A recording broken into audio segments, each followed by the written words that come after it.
This is a Sandy Boy Productions podcast.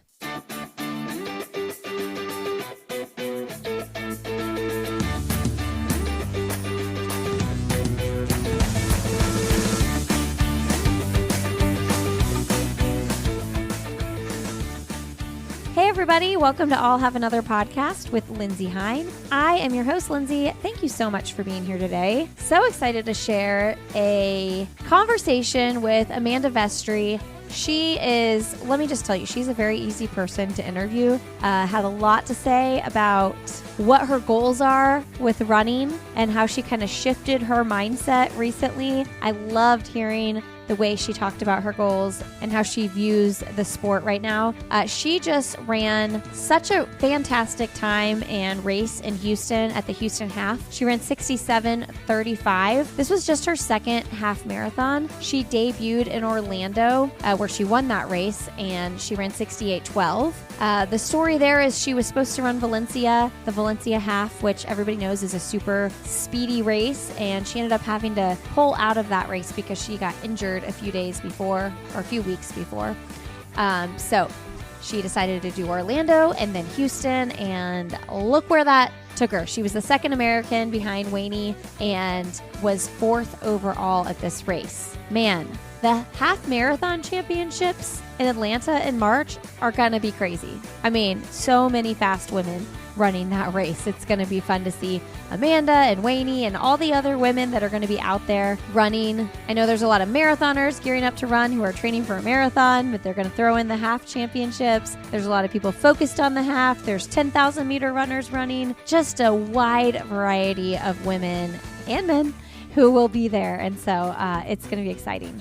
So Amanda's sponsored by Brooks, and she runs with ZAP Fitness. She ran for Syracuse University, and she talks about she actually started at Iowa State, then she ran for Syracuse. But she talks about how her experience was coming out of college, not being someone who was on the podium at a cross-country championship, and how the end of her college career looked a little bit differently than she had anticipated, and finding a group, finding a sponsorship wasn't what at the very beginning she hoped it would be. And ZAP Fitness really gave her an opportunity, and now she's got this opportunity with Brooks, which she signed her deal with Brooks literally an hour before the Olympic trials, which is kind of a crazy story. She'll share it in the episode. Another person who I'm like, dang, when she runs a marathon, watch out. It's going to be fire. Amanda lives in Blowing Rock in North Carolina. That's where ZAP, the group ZAP, is. And I really love her. She is such a fun conversation. So enjoy this conversation. Oh, I have to mention too, she was 5th at the Olympic trials in the 10,000 in that brand new Brooks kit, and just like weeks, I don't know how many days, weeks, but coming off of COVID. So she actually had a stellar performance at the Olympic trials, though obviously her goal was to make that team. I think 5th is pretty freaking good, though, considering that field. Anyway, Amanda's fun. I hope you enjoy it. Thanks for being here, and enjoy my conversation with Amanda Vestri. All right, friends. Well, welcome to the podcast, Amanda Vestri. So excited to have you on the show. Yeah, I'm really excited to be here. Thanks for having me. It's really round 2 of interviews for us because you've been on Relay before. I have, yes. Last time it was you and Laura, right?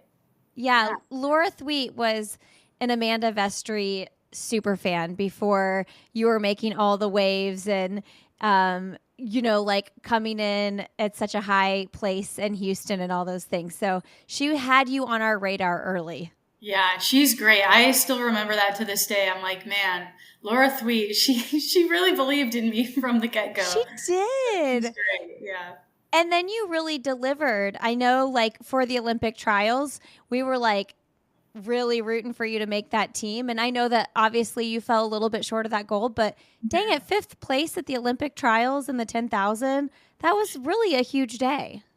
Yeah, and I think, like, looking back on it now, I've definitely gained a lot of perspective on that finish, and I think in the moment it just really hurt because I felt like we had really prepared to make the team, but it's one of those things where if you can learn something from it, then I think it was a success, and I definitely learned a lot from that specific race and just like my first year at being on the pro circuit, I learned so much about myself and about, what I need to run well and stuff like that. So, yeah.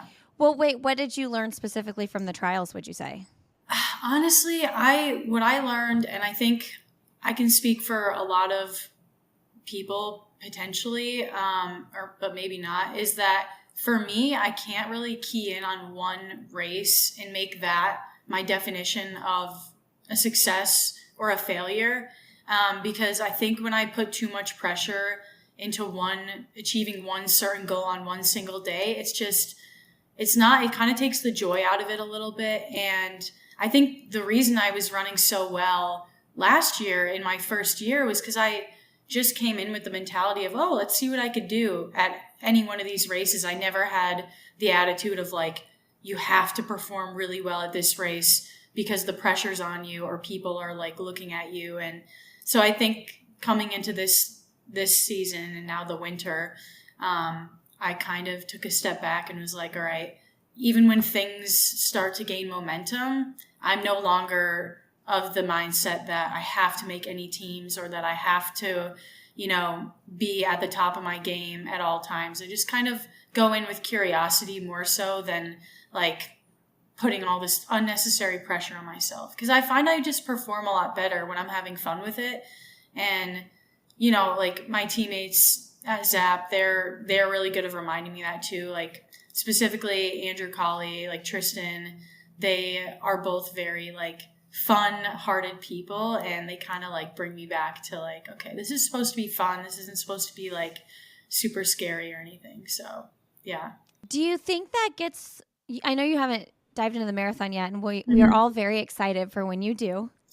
Yeah. Whenever that may be. But like, does that get harder when you do the marathon? Because like the marathon is like, you do like one per season, and it's like you build up to this big event. Like I wonder how people can keep that mindset with that. Yeah, that's a great point, because I've thought about that myself, like thinking about training and building for one specific race, and then you might not even get to the start line. So I think in that aspect, you just kind of have to know that no matter what you do and how hard you work, sometimes it comes with the territory of running and racing, and you get injured, or on the day you don't feel great. I mean, I see it firsthand with my teammates. Like they work so hard, and then, maybe 3 days out from the race, it's happened to me where you just feel a tweak, and there's really not much you can do.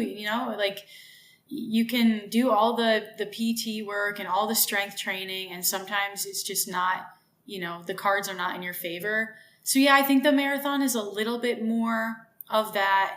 I'm going to have to approach it with a different mindset and just know that there's always a possibility you won't get to the starting line, but just to hope and to train to get to the starting line. And then sometimes it comes together on the day and it's an amazing performance. But right now, I think with the half marathon, I'm still able to do those more frequently and not, I don't get as tired as I would assume you would get from a marathon. Unless you're like a freak of nature and a marathon doesn't affect you at all. I don't know. But even like after my first half, I was like sore for a couple of weeks, and I was like, oof, I'm pretty exhausted. And then after Houston, I bounced back quite quickly, and I was like, oh, so I think maybe the more like lifetime miles that you have on you, the easier it becomes. But yeah, I'm really excited to debut in the marathon at some point. Oh, that will be so awesome. Yeah. And I mean, long goal pictures, like you are very young still. So it's like, okay, if one marathon in the spring doesn't end up being what you wanted it to be, like the fall is right around the corner. Exactly. Okay. So wait, let's talk about the half situation, because I know you were supposed to run Valencia. You weren't able to do that because you got injured. And so, yeah, you're like speaking from firsthand experience here from what just happened to you in the fall. And then I was thinking, Houston is this like prestigious race. Everybody goes there to run really fast. But you went ahead and debuted in Orlando first. Yeah. Did that take some pressure off? So the thing is with Valencia on the table, when I was initially planning on running that, I was never going to run Houston. That was never, even though it's an amazing, incredible event, it just wasn't playing how we really wanted it to play with the season that we wanted to have. So of course, a week and a half out from Valencia, I'm feeling super, super fit. And then, I slipped on a trail, and then I started this domino effect of, oh man, that's a little too tight. And then, it turns out I kind of inflamed my piriformis muscle. And those are really tricky muscles because, when they're angry, they're really angry, but then they're like done in a couple of weeks. So you're like, well, could I run through it? But at that point I could not run through it. So when we knew Valencia wasn't happening, we decided, okay, let's shift gears. Let's just get healthy really like as fast as we can, like in the right way. And I got back to fitness pretty quickly after my flare up with that piriformis issue. And for a long run, I was like talking to my coach and I was like, hey, why don't I jump into this Orlando half? And he was like, I actually think that's a great idea. He said, Coach Warrenberg and I we would like to see you go at it from this angle, kind of like use it as a progression type effort, not as an all out race, so to speak. And they said, given that it's your first time at the distance, race wise, we want you to be very conservative and, you might be alone in the race. So we just want you to like be careful with it, but we think it's a good idea. So we jumped into that race just to kind of see what the half would feel like. And at that point, we had known that I was going to do Houston. So at that point, we decided, okay, we're just going to do Orlando just to see how a half feels. But our next big goal race is going to be Houston half. And, it's a different race environment because it's such a stacked field. Yeah. And, there's some pacers in there and it's just a different energy. But Orlando is really great to kind of allow me to introduce myself to the distance without a ton of pressure. And even at Houston, like I didn't feel pressure. I mean, I wasn't slated to be the top American. I just was like, let's go out and run hard and see if I can PR from Orlando, because Orlando is pretty pristine conditions for a half. It was like 43 degrees at the start of the race. It was beautiful, no wind. So I was like, I am a little fitter right now, but I hope I can still PR because that race was so ideal. And I was like, I remember talking to Katie Izzo right after Orlando, and I was like, she's like, I'm excited to watch you in Houston. And I was like, yeah, I hope I can improve on this because I feel like that was a good debut. And, sometimes when people have good debuts at a longer distance, it's like, do you ever get back to that? So I was like, I hope I didn't just blow the whole, my half marathon for the season. But I don't think that's how halves work. I think they don't take as much out of you as you think. So did you, because since you were approaching Orlando as long run, hard workout, conservative at the beginning, did you surprise yourself? And then also halfway through, were you like, I'm going to go ahead and really put this hammer down and race it? Yeah, I definitely surprised myself. I think going into the race, I didn't talk to my coach about he has a rough estimate of where I am at any given moment in the season. He'll say, I think you're this range for a 10K or for a half or for whatever. And he's usually very dead on. And same with my dad. My dad can do the same thing. It's just when you've watched that one person run for so long, you just kind of know their body. And where they are fitness wise in comparison to their workouts. And going into that race, I don't think Coach Pete and I were on the same page because I was like, anything under 70 minutes, okay, I will be over the moon. I will be like, wow, you're so good. So when I was running and on pace for breaking, going under 68, I was doing the mental math in my head and I was like, I think I'm on pace for 68 flat right now.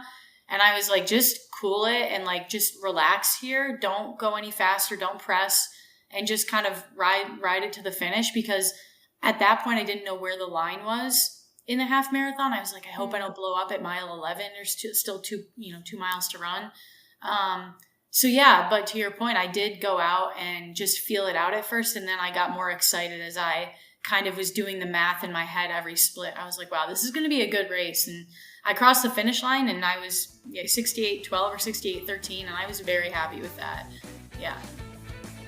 Hey friends, I want to tell you about Barilla Protein Plus pasta and the Winter Energy Challenge with Strava. My family is a huge pasta family, and I was so excited about this partnership because we eat Barilla Protein Plus pasta all the time. I'm always looking for ways to get more protein into our diets, especially some of my super picky eater kids.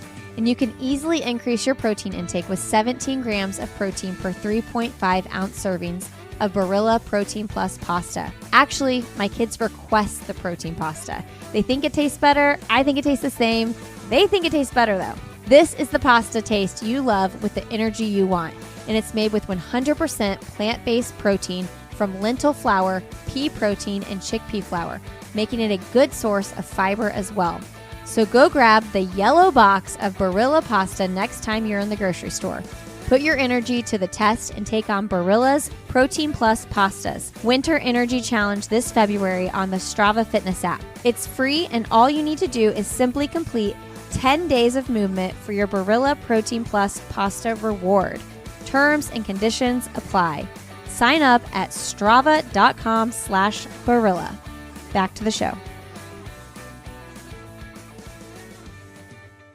So it sounds like you saved a little then. Yeah, I do think I finished and I was like, okay, like I'm really excited for the next one. And usually that's a good sign to me of saying, okay, this is definitely a distance I'm very excited about. And even in Houston, I kind of felt a little similarly. So I'm excited to see where the half goes. Yeah. Oh, that's so exciting. Yeah, because you run 67:35. So that's what, like 45-ish seconds faster than Orlando. However, you have the fierce competition, but weather's not quite as good.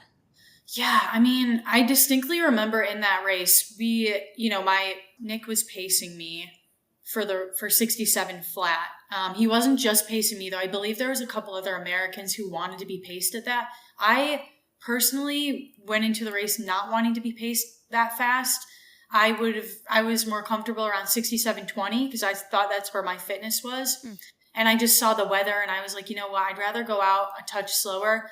But kind of in the race, Nick and I were like, it wouldn't be a bad idea to bank some time right now because we had a little bit of a tailwind. So what ended up happening was we were running probably 67 flat pace for majority of the race.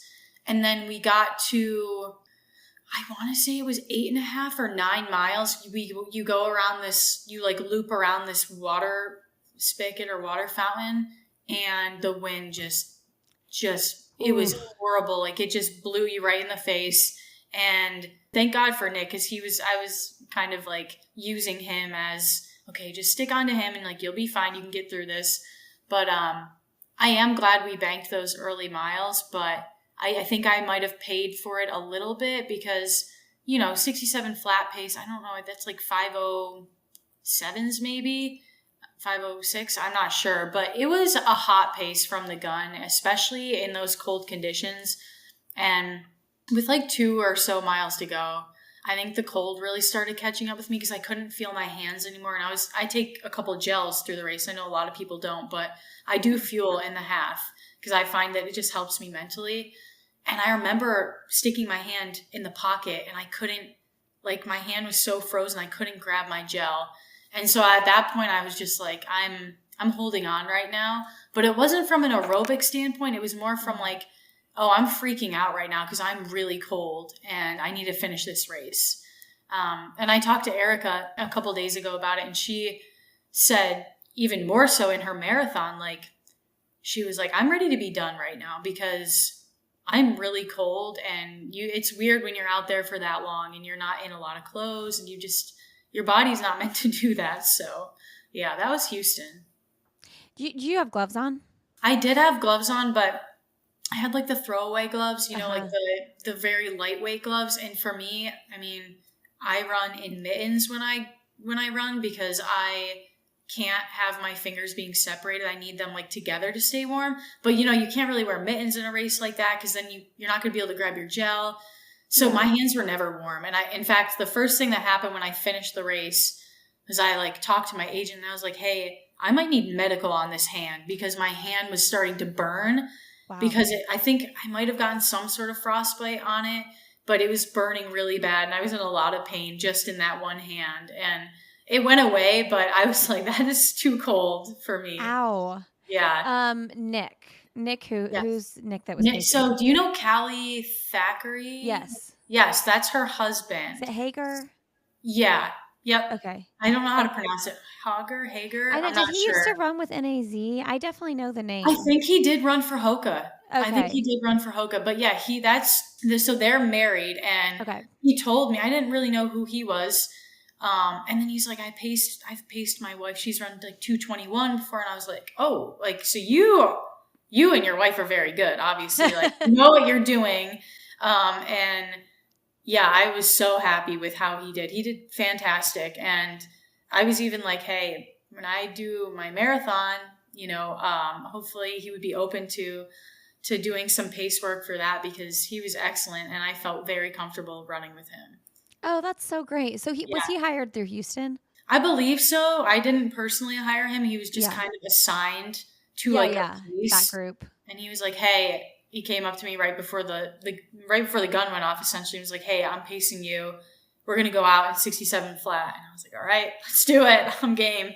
So yeah, it was cool. It was I think the pace groups get a little bit like, it's like very specific, but it's like at the end of the day, just go out, run hard, and try to stick with your guy, and then you'll be fine. Yeah, the strategy, it can be confusing because you know that you're not supposed to bank time, but also like if you have a tailwind, like you got to kind of go with what the conditions are telling you to do. It was the opposite of what I normally would have done, or my coach would have wanted me to do, but you couldn't really like not do it, because the thing is no matter how conservative you are in that first 8 miles, the wind, you're not going to, unless you're superhuman, you're not really going to be able to like fight through that headwind as much as you think you can. You may lose less time. And for me, I ended up, obviously slowing down quite a bit, which is what caused that pace to just keep going up and up and up. But for me, it just made sense to go out hard and just try to bank as much time as possible in a race like that, where you're not really racing people, because I didn't have any other women around me really. I was like, I'm racing the clock right now. So were you surprised that you didn't have more women around you? So you placed 4th and you were the second American. Yes. It's hard to say, because I didn't know where someone like Natasha Rogers would be fitness wise. I know she's always really good.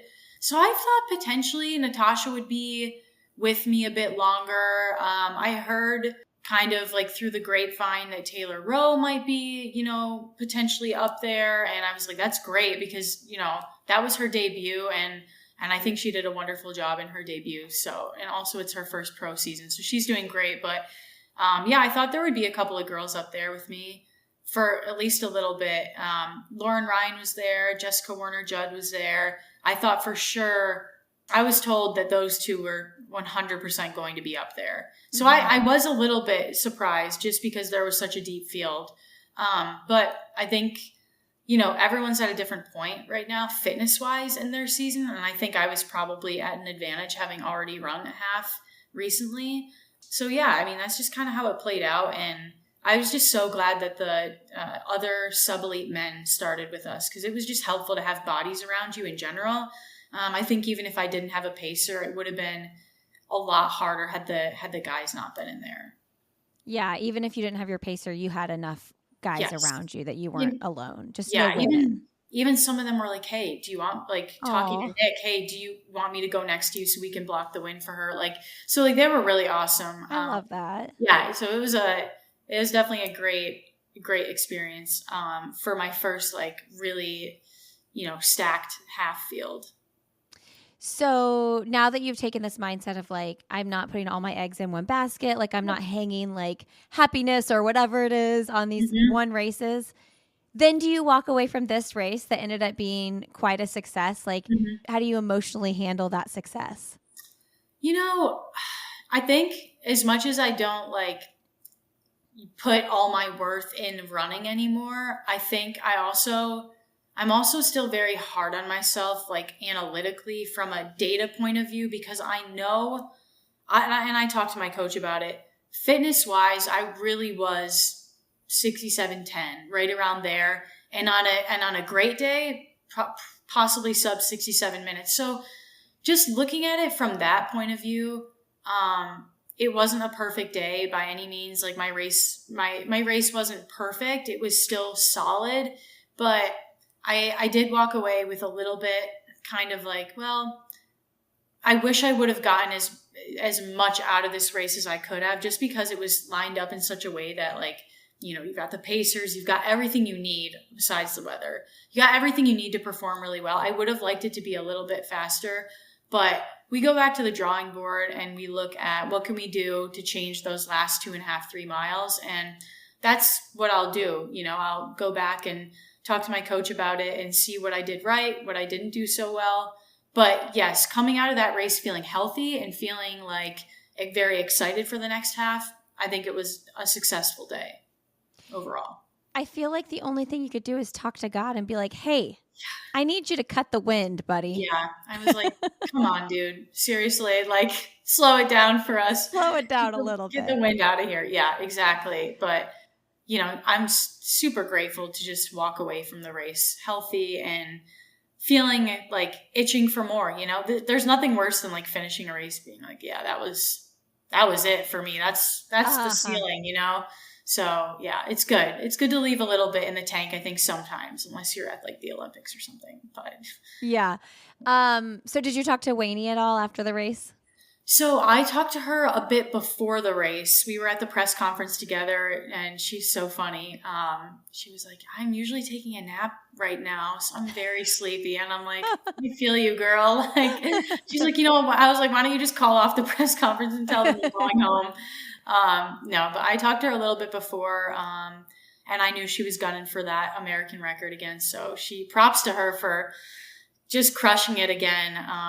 I think she had a great race despite feeling a little bit sick or under the weather. So yeah, really stoked for her. And yeah, she's really good. I would hope that by next year I can run, you know, times that are almost that good, not quite that good probably, but maybe hovering around those times, because she's just taking the women's distance running to a different level and setting a standard of, you just got to be better. That's all there is to it, which is great. And I love that because I love getting better. So yeah, I think that's really cool. I was listening to her interview post Olympic trials with Sidious Mag, and she was talking about Parker Valby and how she like admired the way she races out front and like gets out there. And she was like, we need that because then more people are going to like rise and race more aggressively. How does that make you feel? I totally agree. 100%. I think anyone in any race that takes it out and runs hard and runs with heart, I really respect. And I know that tactics are in play sometimes, especially in track, but I think that's the thing I like about the roads is that there's not much tactics going on. No one's usually conserving a whole lot in a road race. There's really no point in doing that. Maybe in a marathon, it's probably a lot different, but, yeah. And I respect how Parker races a ton. I think it's amazing. And yeah, I think we need more people that just go for it. And like my teammate, Andrew Colley, is a perfect example of that. He just goes for it. And, you know, he was sick for like 3 or so weeks going into Houston, and he raced his heart out and he put himself in it, and he always does. And I have so much respect for that. And I think that truly that's what makes a great competitor at the end of the day. Someone who doesn't really like overanalyze everything and just kind of goes in and runs hard. So yeah, I love it. Oh, that's so good. So how are you feeling about the half championships? I feel really good. Yeah, I'm super excited for it. I'm hearing that it's a hilly course, which is great.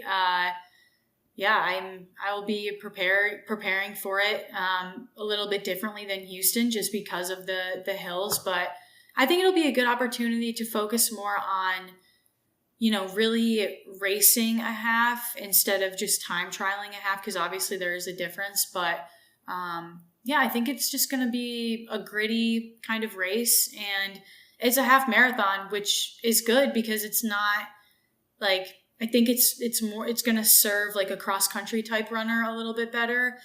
which is great because I love cross country and I love hills. So I'm excited for it. And yeah, that's one of the many races that I'm excited about for the rest of the year. And I think that's like the new approach I'm taking to everything is like, yes, it's a selection team for Team USA, and I would love to make the team, obviously. But yeah, I also have tons of races after that I'm really excited about, and more races in the fall that I'm excited about. So yeah, it's just going to be a really nice next few months for sure. Yeah, what a refreshing way to look at it, because the field is stacked, and we know that. I mean, I feel like every other person I talk to, they're like, "Yeah, I'm racing I'm racing the half champs." Yeah, and it's similar to like the marathon Olympic team. It was like any 15 women could have made that team, and I feel like everybody that I hear saying is running this race, it seems the same. Same thing. It's like, yeah, if you're not running that race, there's probably a pretty good reason you're not doing it. That's how I'm looking at it. I'm like, just assuming at this point, yeah, you're running the half. Sure. Like, why would you not? Oh, like you're more of a 5K girl. You're running the half. Sure. Why not? Like I think if you're, trained for it, why not run it? Yeah. So. You're prepping for a spring marathon. You're running the half champs. Like it's a good timeline for that. It's perfect. It's a good check-in. Yeah. It'll be great. I wonder what that's like for someone in your position who, like, you're new to the half distance, so you still kind of lean more towards the shorter distance, 10,000. But then you've got all these marathoners running too. Like, where do your strengths lie in a field like this? I think I'm just a true long distance girl, because as much as I love the 10K on the roads and on the track, I think you can kind of feel it in your body when you know that a distance is right for you. And I feel strongly that the half is really up my alley right now, because I still have that speed.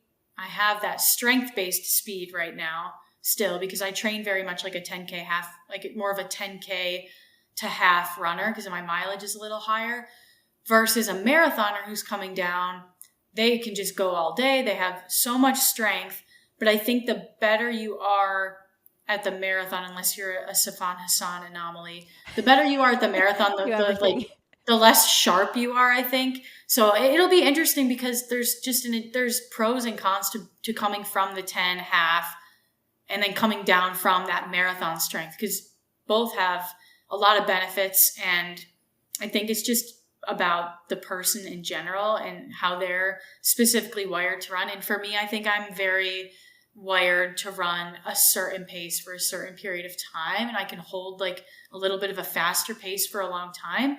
Now with the marathon, I don't know, because I've never run one, but yeah, I'm assuming if you can run like a 2:22, 2:23 marathon, you're going to be fine for a half. I would just assume that, but we'll see, I guess. We'll see. I'd be curious to see who the three are that take those spots, if they're more 10K girls or if they're more marathon girls. It'll be interesting to look at.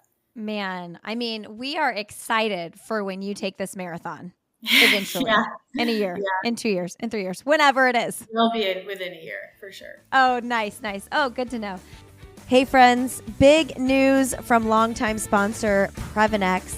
They've got a new Gut and Greens superfood product, which is packed with organic greens, clinically studied gut health ingredients, and a clinically studied anti-aging ingredient that supports digestion, immunity, longevity, natural energy, and overall health. You take 1 scoop with 8 fluid ounces of cold water once a day. And when I tell you this is the best tasting superfood green product I've ever had, I'm not kidding. They have an apple flavor to it that makes it so much more delicious than the typical gut green products you've maybe had in the past. Not only is it great tasting, it's made without any junk.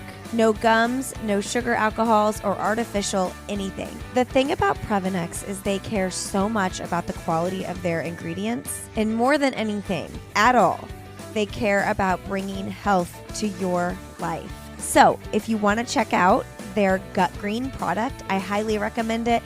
I take it every morning now before my coffee. So I know you've heard me talk about Previnex for years. They've got the creatine, the muscle health, the multivitamin, the joint health, all kinds of good products. So if you want to try this product and you've already used my other codes, As long as you have the Gut and Green Superfood in your cart, you can use the code Lindsay Superfoods. That's LINDSEY Superfoods for 15% off your order. You can add whatever else you want in the cart, but as long as the Gut and Green Superfoods is in there, use the code Lindsay Superfoods, and that will get you 15% off. All right, I'm super excited to hear what you think. I am fully on board with this, and I look forward to growing in health with you and with Previnex as the years go on.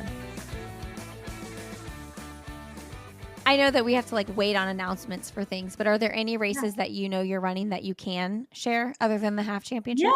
Yeah, I'm going to step back onto the track after Atlanta to do the sound running 10K on March 29th.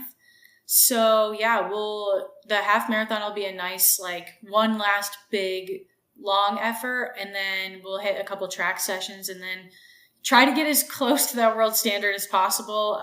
It's very hard. It's 30-20. Wow. I think given my current fitness, I think I'm a little bit off that right now. But by late March with I haven't touched the track yet all year. So, it's been a month, but I haven't touched the track in quite a while. So I think with a couple of those under my belt, we'll be prepared to go to California and run fast.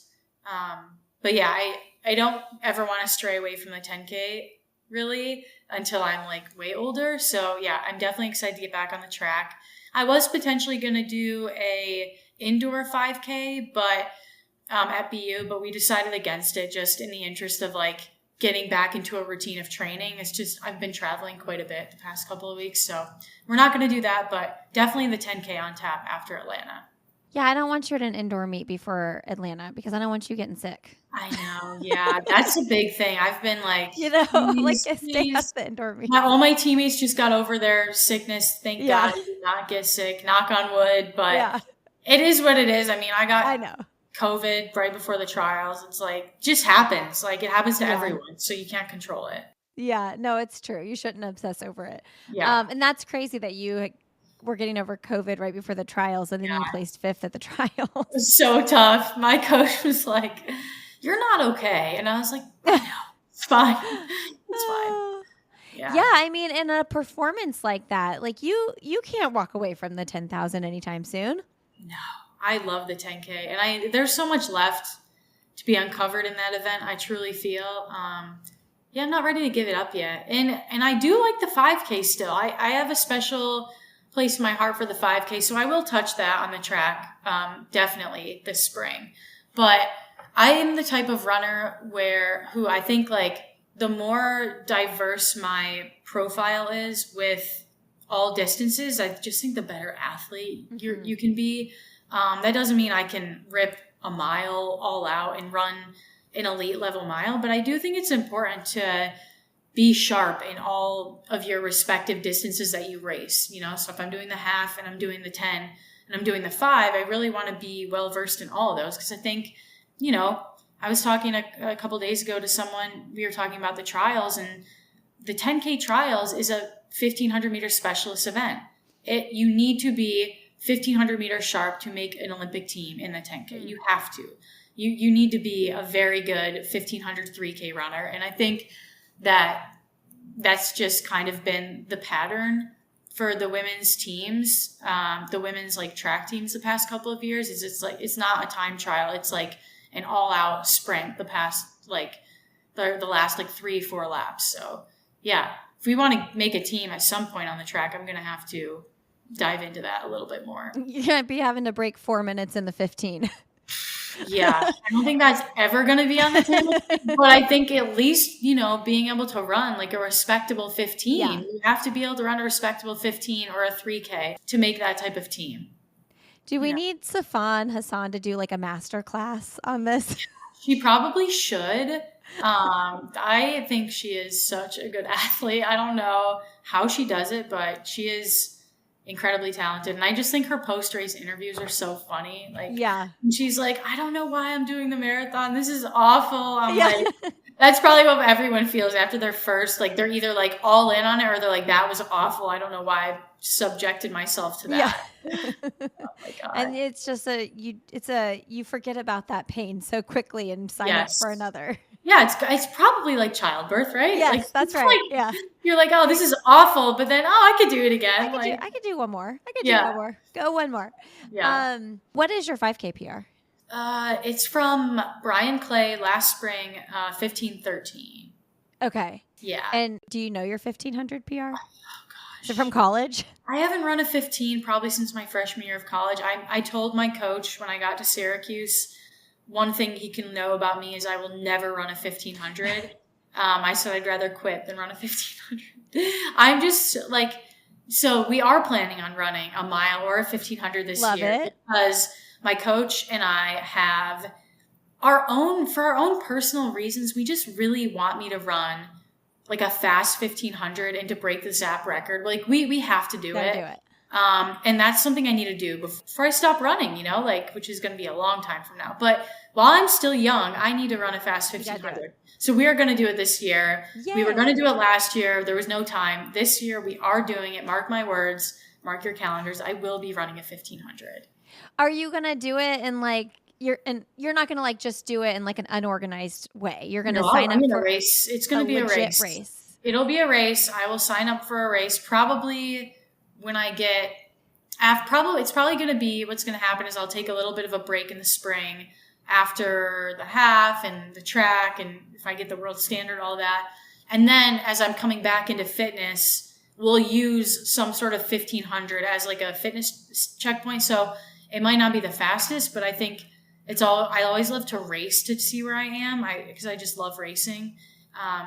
But yeah, and I was bummed I couldn't do a 3K this year because I love the 3K indoors. It's my favorite event indoors. So yeah, we'll get back to it though. It's just too much stuff going on. Yeah.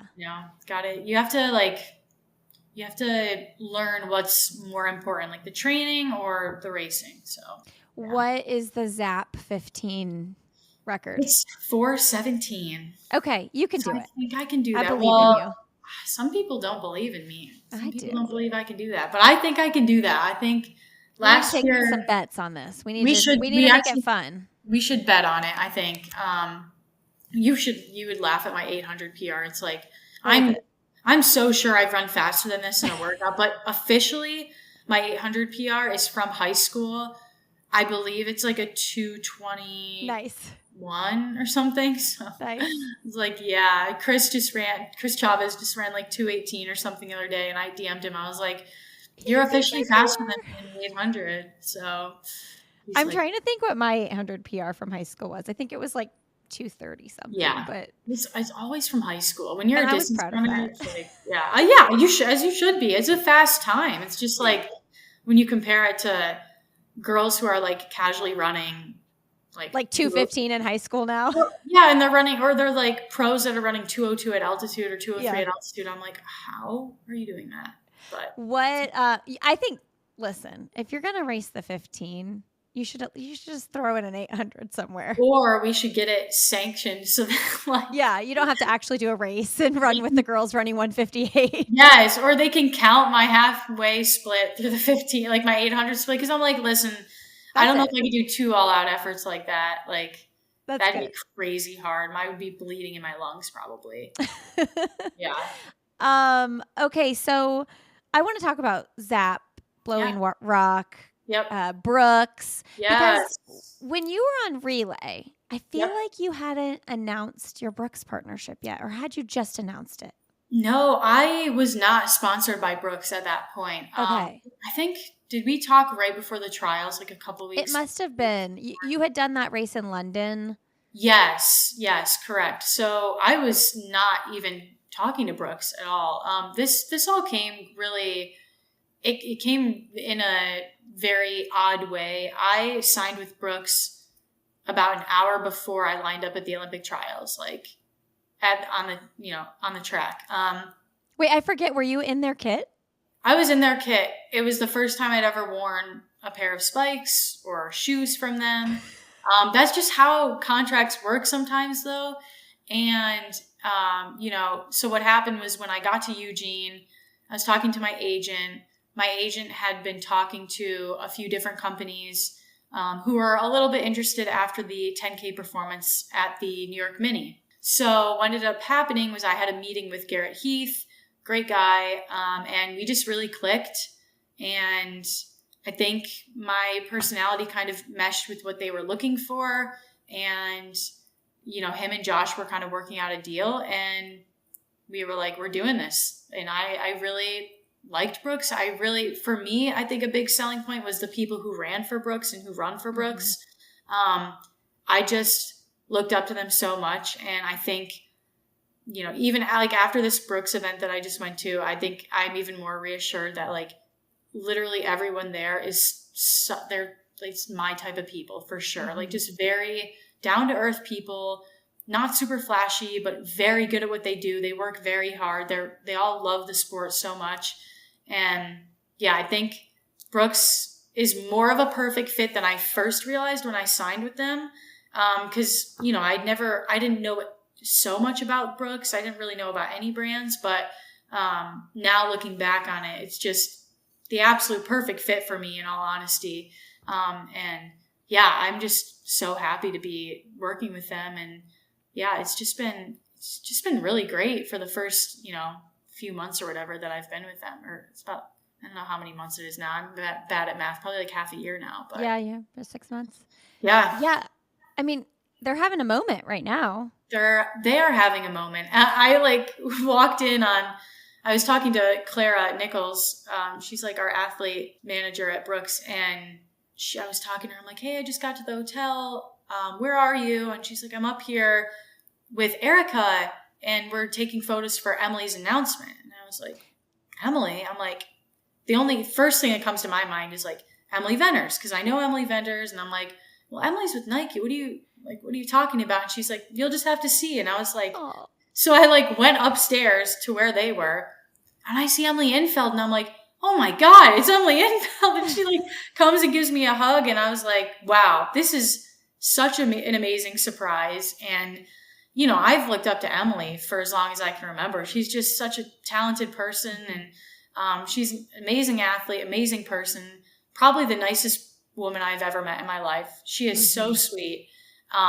And she just fits in perfectly with our team. And then Alafine signed and we FaceTimed with her. And that was awesome because Alafine is so nice. I didn't even know she knew me, but she was like, where's Amanda? And she was like, Amanda, you raced so well in Houston. And I was like, oh my God, that's great.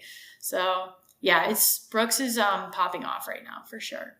Totally. Yeah. I still can't, I guess I don't know the contracts well, but like, I'm just shocked that like literally an hour before you ran the Olympic trials, you were handed a uniform and a pair of shoes and signed a contract. I was. Yeah. I think potentially a similar thing happened with Eric Holt because I know he was in. Oh, yeah. He was not in a Puma kit in one race. And then the very next time he lined up, he was in a Puma kit. And I think just on the track when you do it's all a lot quicker because what happens is like the agents and the company really get to see each other at these big events. So you meet in Eugene, right? Where the big stage is, you kind of meet and they want to meet the athlete.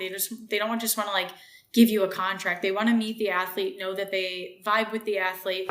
But yeah, I was as shocked as you are, but I was like, I'm all in on this. Like, let's do it. But I mean, at the end of the day, like, there's some things in contracts where you just have to say, okay, we're doing this. Like, we're going to line up in the kit and we're going to put the spikes on and we're just going to have fun with it. And it was funny because like Erica Kemp and Jess McLean, they like looked over at me and like Jess ran up to me and she's like, oh my God, welcome to Brooks. And I was like, surprise, like here we are. And it's just so funny because like just a few weeks prior, Jess and I went 4 and 5 at the New York Mini. And then we went 4 and 5 at the trials. I was like, oh, this is great. And like Erica was right there and Susanna was in the race at the trials. So yeah, it was a great time for sure. Yeah. And I assume brands are like, okay, well, like her odds at doing well in this race are really good. Mm-hmm. So if we're going to sign, let's get this signed before. So she finishes 5th in our uniform. Yep, exactly. I think that's really what it comes down to in terms of like why it had to be done so fast is like, you're on a big stage. What better way to say, hey, I'm running for Brooks now than lining up at the Olympic trials 10K, Yeah. It's like if you were running the Houston half or the New York marathon and you were debuting for a brand, like they want to see you in that light. And I don't know how many texts I got saying like, why were you in that uniform? And I was like, I signed with Brooks, like, so it's good publicity too. So yeah, it was good all around. Assuming you would have had a ZAP uniform on, Mm-hmm. is that what you were originally going to wear? Yes. Yeah. Cause I think so. Yeah. How that works is that you just kind of like, I still train with ZAP, and Pete is still my coach. Ryan's still my coach. But yeah, I signed with Brooks, so I ran in their kit, and yeah, ZAP doesn't have a like shoe sponsor, so you can basically run in anything. So that was a little bit jarring, in terms of like the shoe switch, because I wasn't used to the Brooks spikes at all. I was used to running in different spikes. So that was the only thing that was like, I was like, I'm not used to these yet, but I mean, I don't know how many seconds that could really cost you. It wasn't going to cost me being on the team by any means.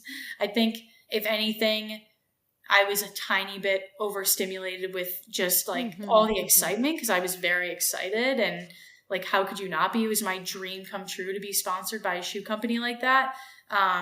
So I think if anything, I was just a little excited before the race, but I don't think there's anything wrong with that. And then, yeah, just like having just gotten over COVID a couple weeks prior, like I wasn't at the top of my game, but I didn't want that to get into my head before the race. I just kind of wanted to see like what I could do. And then of course the race went out horribly slow, and I was like, well, here we go again. Like, this is going to be a rough one, because that's not my type of race. I'm like a go out and push it. And now I know though. And now next time I run a race like that, I don't care if people are going slow. I'm just going to go for it. So yeah. You needed to do all those quarter-mile repeats right before the race. I know. I should have.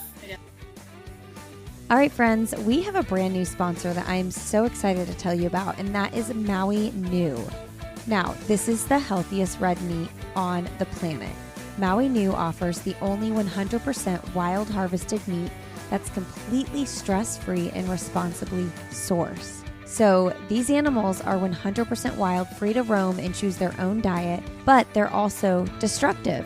So the mission at Maui New is to balance axis deer populations by being the only operation to wild harvest these animals in a way that benefits our environment, communities, and food systems. Okay, I'm super picky about the meat we eat in this family. I was actually a vegetarian for a lot of years, and I've always been super picky about what we feed our kids in terms of meat. And Maui New has the most convenient and also high quality, high protein snack that tastes delicious as well. Their venison sticks deliver the highest protein to calorie ratio, up to 53% more than grass-fed beef.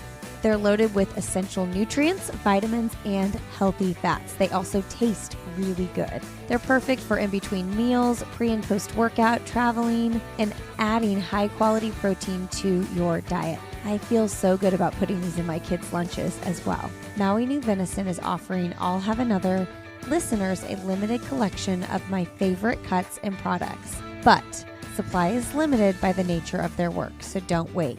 Head to MauiNewVenison.com/another to secure your access now. Again, that's Maui New Venison, MAUINUI venison.com/another. Back to the show.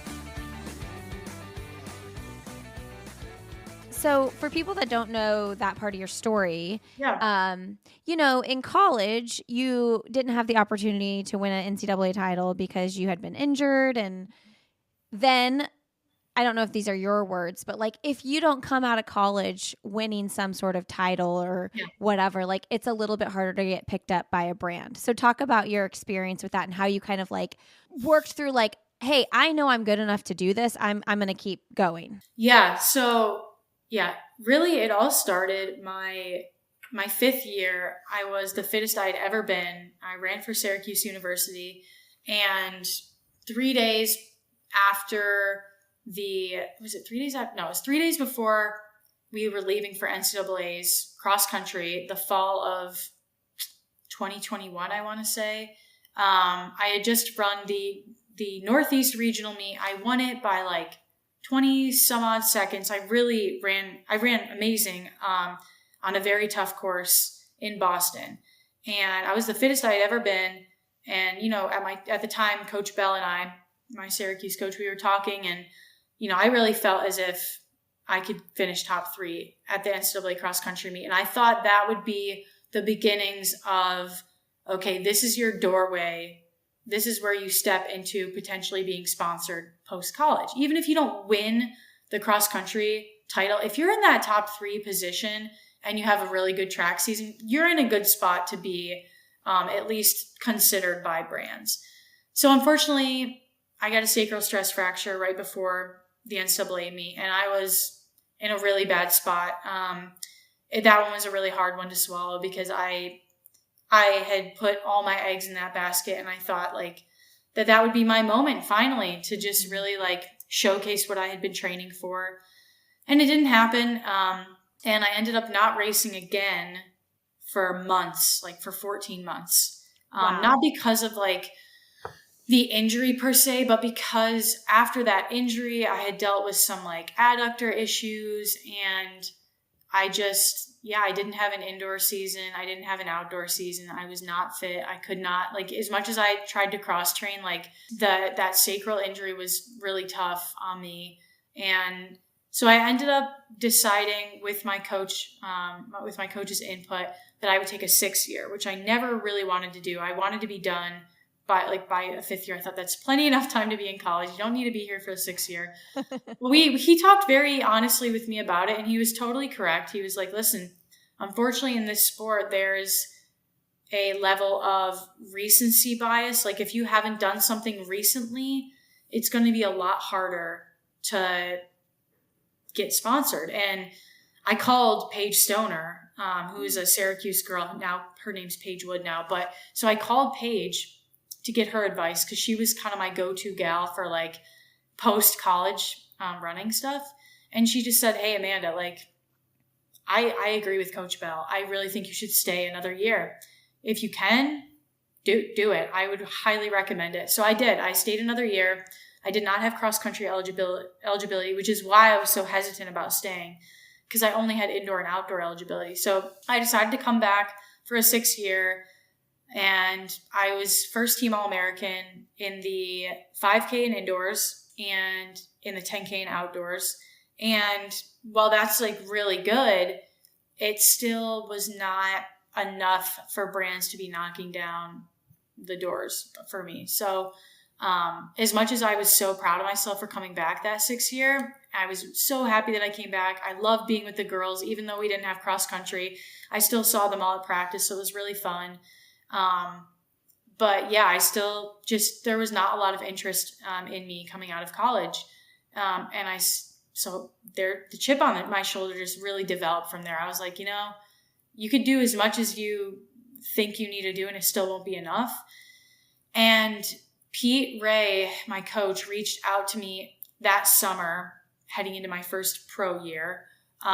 So he reached out to me when I graduated after my 6th year, and I texted my agent, Josh Cox, and I was like, hey, this guy reached out to me. Do you know him? And he said, yeah, he's a great friend of mine. He's an excellent coach, and I think you would run very well under him. And so I visited ZAP and the team. Not everyone was here, but I loved everyone I met, and I immediately clicked with Pete and Ryan, and the rest is history, really. Like, ever since I've been with ZAP, I've felt like I've been taken care of 100%, and a lot of my kind of like doubts and questions about if I'm a good enough runner were totally erased when I signed with them. And yeah, they really jump-started my professional career in so many ways, and I cannot thank them enough. Like, it really, like, that's why it's special to still be with them, just like in a different capacity, because I do run for Brooks now, but just to still have that team environment is so important to me. And I think everyone who's a pro runner who's been around a team would say it's just better with a team around you. It's harder to do it alone. So yeah, when no one else wanted me, ZAP did pretty much. So yeah, that's kind of how it all happened. And I've always said I don't want to run for someone or a brand that doesn't want me. So that's why when Brooks came along and showed interest, I was like, this is great. And I know the people that run for them, and they're all really amazing. And yeah, that's kind of leads me right here to today. So I'm so super blessed and lucky to just have these two big, like Brooks and ZAP, and you really can't get better than that. You have the best of both worlds. You know, you have an amazing support crew. You know, I have my family, I have ZAP, I have Brooks. It's just, I feel very, very blessed for sure. So with ZAP, because you're sponsored by ZAP, but they don't have a shoe sponsor. Yep. And so then when you sign with Brooks, does the like financial sponsorship of ZAP then go away? What does that look like? Not to get like too nosy about money. No, that's fine. So ZAP is not sponsored by a shoe company. So they have a lot of donors who support ZAP. And that's kind of how you have a contract with ZAP, but like any running contract, really, like it's kind of, here's the timeline that we're giving you, but either party can kind of like, decide to end things or whatever. So, when I was with ZAP, that's how I was being supported, was by the ZAP Foundation. And that's how all the athletes are supported. So yeah, I was technically sponsored by ZAP, but we didn't have, like, before I came on the team, I know they were with On, but I was not there for that. So I had never been sponsored by a shoe company. I was just always ZAP. So when I signed with Brooks, it was more of like, okay, you can definitely still be a part of like the team. It's just like, obviously, like you have a contract now. So like, we can't really, support you in that way anymore. But to me, it's equally as valuable to have just the coaching support and the team environment and my best friend. I mean, I don't have a big group of best friends. I have, like my best friend from Syracuse, she's still in college. So like, I don't really see her that often, but my closest friends that I have are here. So that kind of makes it just seem like it is still how it used to be. It's just that I have a contract now. So, and Pete is the first one to say, like, he hopes for anyone on the team that they're able to eventually get a shoe contract. Cause ZAP is more of for me anyways, it was a stepping stone into helping elite level distance runners kind of get on the map. And that's exactly what they were able to do for me, in so many ways. So yeah, it was just a perfect formula. And what we have just really works. And so a lot of times there'd be questions of like, well, why are you still there? It's just like, because it works right now, and that could change in the future. I could decide to leave at any point, really. But right now it really works. And I enjoy being around everyone. And I enjoy the camaraderie we all have at practice. It's the highlight of my day by far. So yeah, I don't want to change anything right now. That's so good. Yeah. I still need to come visit Blowing Rock. Like, you should. Still never been there, and I live in Raleigh. You should. You're not far away. Yeah. And I would say like the weather's getting nicer here now. Yeah. So unless you're like a big snow girl, like if you love snow, I'm the same. I don't like it. But yeah, how's everything doing though? Like post flood and everything. It's so Asheville got hit pretty hard. Yeah. And I think everything is looking pretty good. I know that Bass Lake is a lake we run around a lot. It's a soft surface lake, so it's going to take a while for that to harden up again. But the greenway is really clear here, and we have a few different venues that we can drive about 30 to 40 minutes to get to that are usually always pretty good. So we just get creative, and I think a lot of us really enjoy treadmill workouts, and we actually do quite a few treadmill workouts in the winter because you're able to control the climbing element and just the undulating kind of elevation and things like that. So we get flexible with it. And at the end of the day, like, I think it's only really bad here for like a couple of months. So it's really not that hard to deal with. And I mean, you look everywhere, like Flagstaff or, Boulder, everything everywhere is, you have to run on the treadmill sometimes. It's never going to be perfect. When I'm in Florida, I'm like, oh yeah, this is great. Like, I could run here all the time, but it's flat as a pancake. So you have to like adjust your expectations. You have to adjust the workout a little bit. And you're also not at elevation when you're in Florida. So yeah, it's a bunch of different elements that go into it. Well, I'll just recruit you to come. You guys should come to Raleigh and Durham and like run on the ATT or at Olmsted. Tristan's from Raleigh, so she says hi, by the way. I told her I was doing this interview. Tristan's like, oh, she's so nice. Tell her I said hi. I was like, I will. I love that. I love that you guys get to train together and are able to like be so close. Because it's you and Tristan. Who are the other ladies on the team? Whitney Thornburg, is she on the team? Whitney she isn't really on the team. She's kind of on the team. Okay. But she doesn't live in North Carolina anymore. She lives with her husband.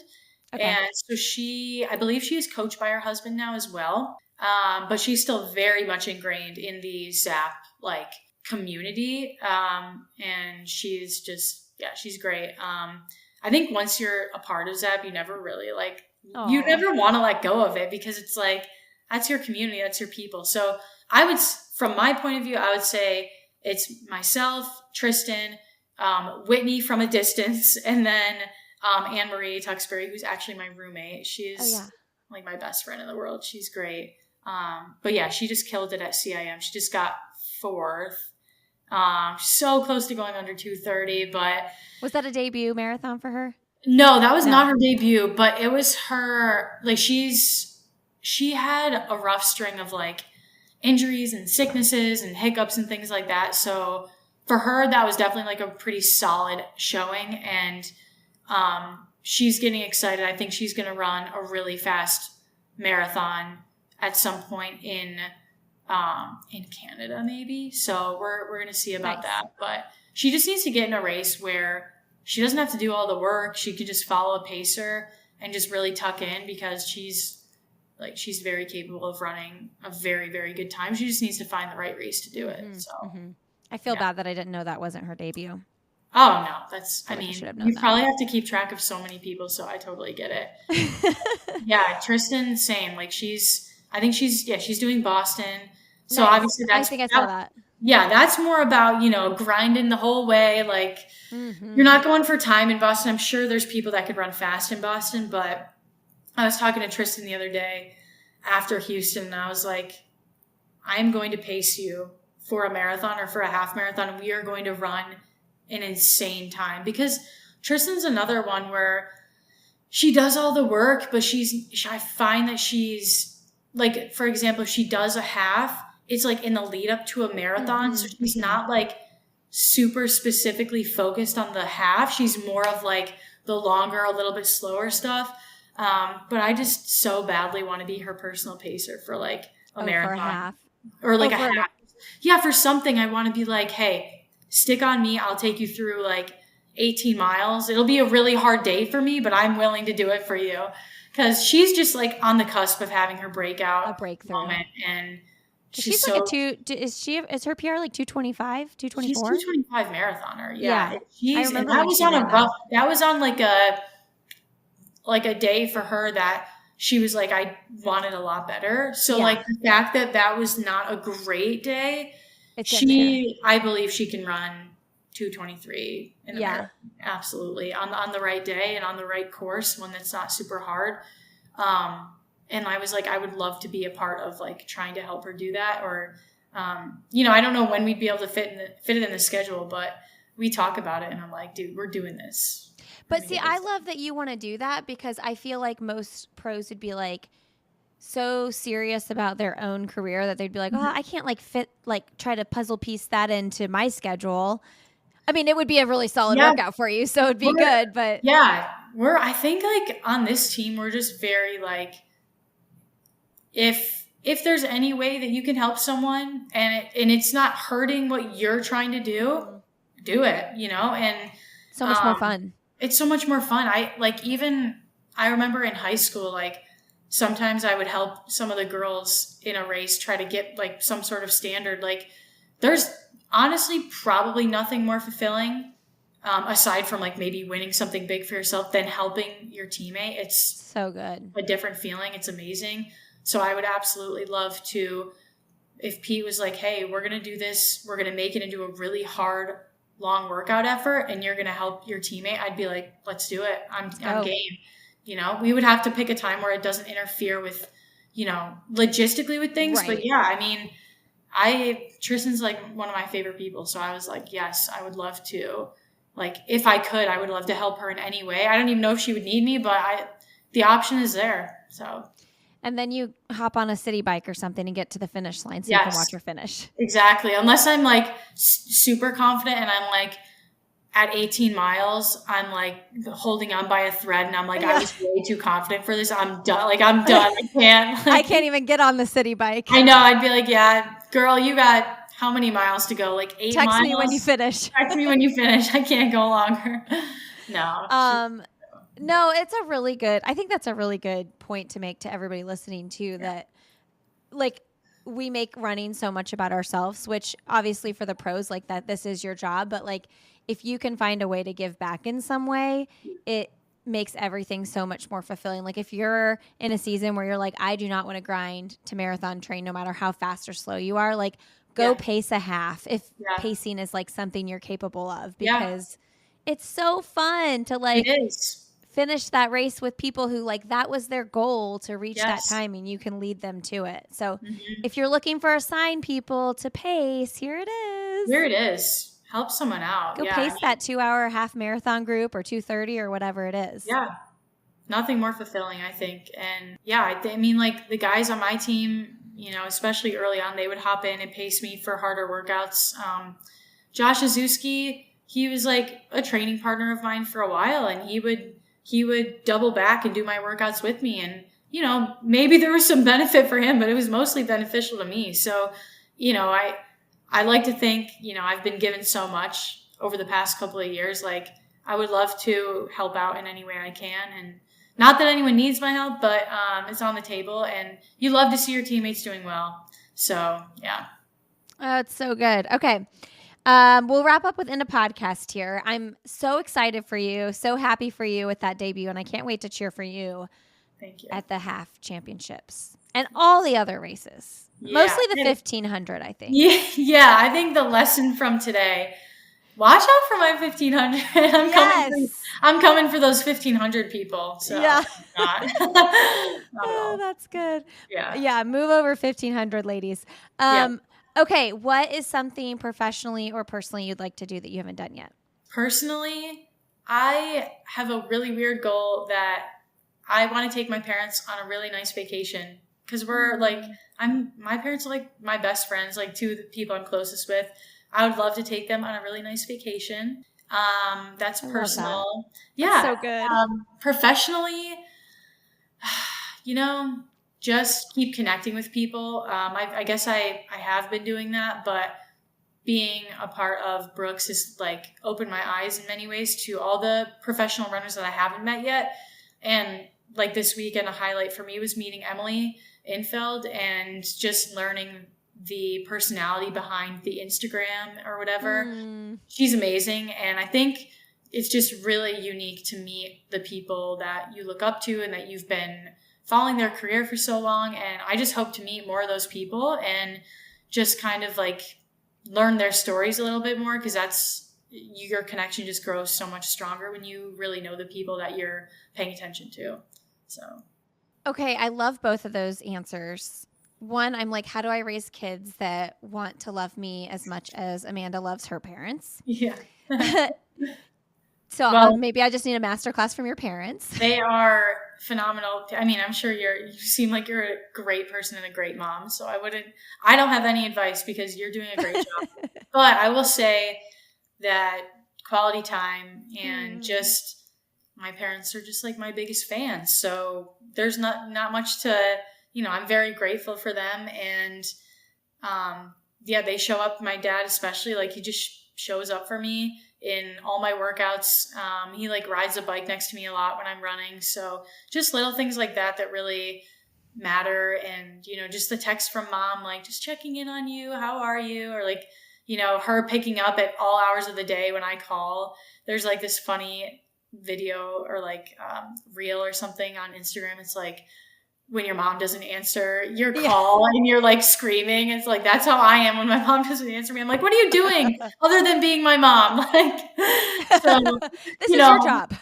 This is your job. No, we go through so much. Like we put our parents through so much when we're younger. And I think finally, now that I'm 25, I'm like, wow, my parents are awesome. So it might take them a while, but eventually you will be appreciated. So 25, sure. That's when they realize it. Okay. Maybe I was a late bloomer. Maybe it's like 23. It was like maybe 23. No, you knew before this. Yeah. Yeah, I knew before then. Yeah. And then the other half of that, it just makes me think with Emily, like, well, first of all, randomly, I'm interviewing Emily tomorrow.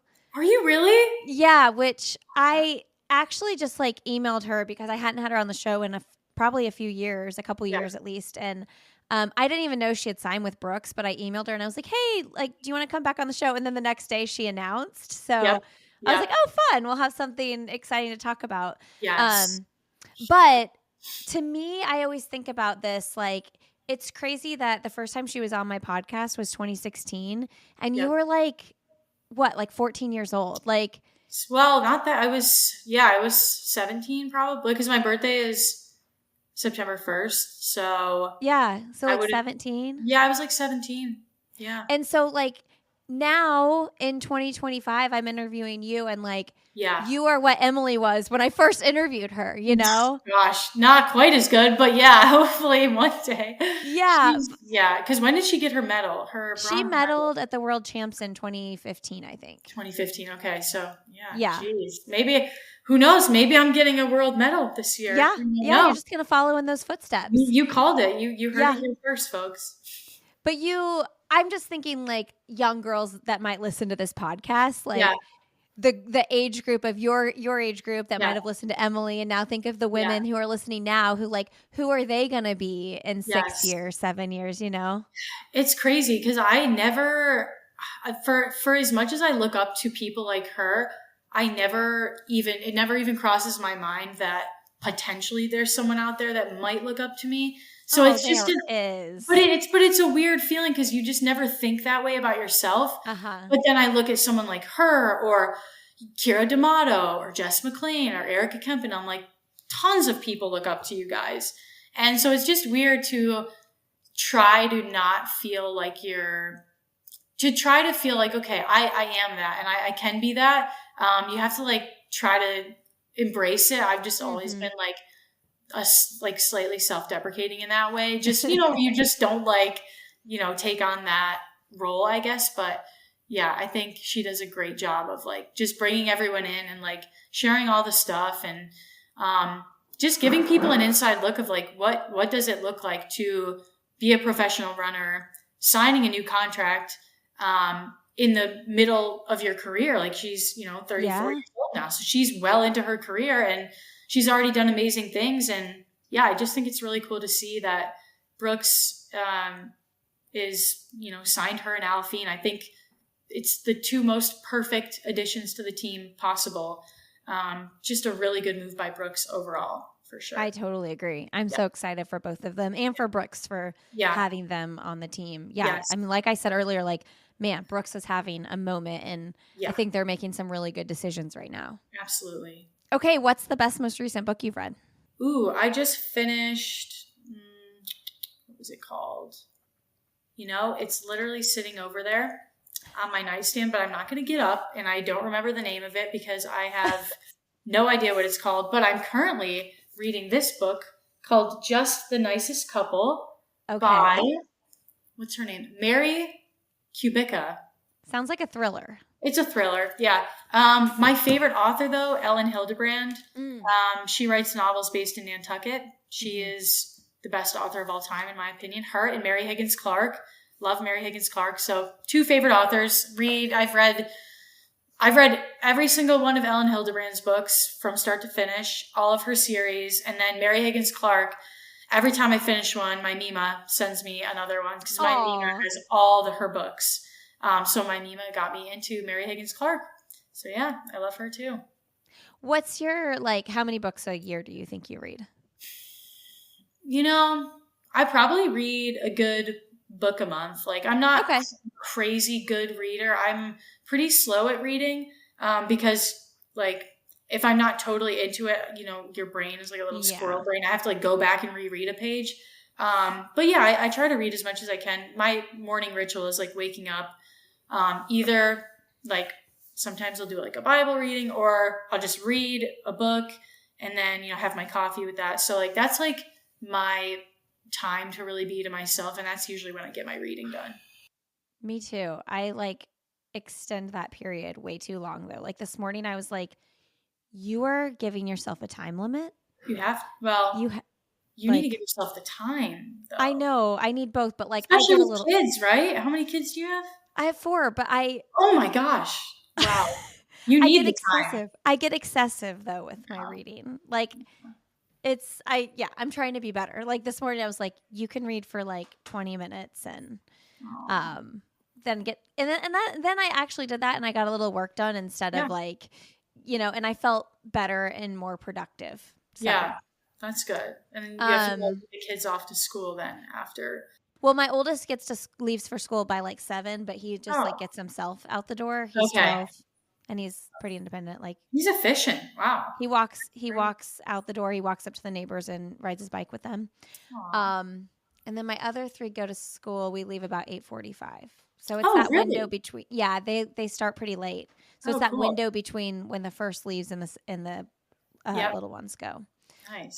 This morning though, I signed up for a 9 a.m. strength training class, and I was like, we are getting out the door at 8:35. Like we are going. So I'm getting to my class on time. Mom is going to her class. That is, that's great. Okay. Last question. Mm-hmm. What is your last message to leave with the audience today? My last message to leave with the audience. I would say if you like to run and you haven't run yet today and you're able to run, go for a run, because I always feel very happy after I run, and I would like for you to feel happy after you run. So I would say go for a run. Yeah. Go for a run. Just get started. Take a deep breath. Listen, everybody. I didn't run till 4 p.m. yesterday, which is like really, really late. Yep. And I really didn't want to go, but I felt a lot better when I did. Same. I ran late yesterday too. I had a flight and I was like, you know what? I'm still going to run because I can. So, and also feel free to take a day off if you need to. So. Yeah, it's good. Okay, Amanda, thank you so much. Thank you. Thanks for having me. Hey, friends. Thanks for being here today. Thanks, Amanda, for coming on the podcast. What a joy to chat with you. I'm so excited for you and all your recent success. You all can find Amanda on Instagram. She's _Vestri over there. Go give her a follow. Let her know what you thought about the conversation. I love it when people can chat with the athletes who've been on the podcast. You can find me on Instagram as well. I'm Lindsay Hine 626.